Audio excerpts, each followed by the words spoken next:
In this video, you how to get Cash App virtual card.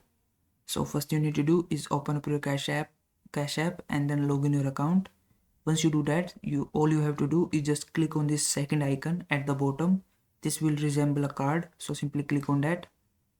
Now this will bring up this window. So from here, all you have to do is just click on this get your free card option. Now on this window, you have to select your card style that you want to add to your card. So simply select that you like. Now once you do that, all you need to do is just click on this order card option. Now once you do that, this will order your card that will be delivered to your address in some days. So while that card is being delivered, you can simply use your virtual card that will be shown right here. So you can use that card. So that is how you can get your virtual card in Cash App. If this video was helpful, please like this video and subscribe to my channel.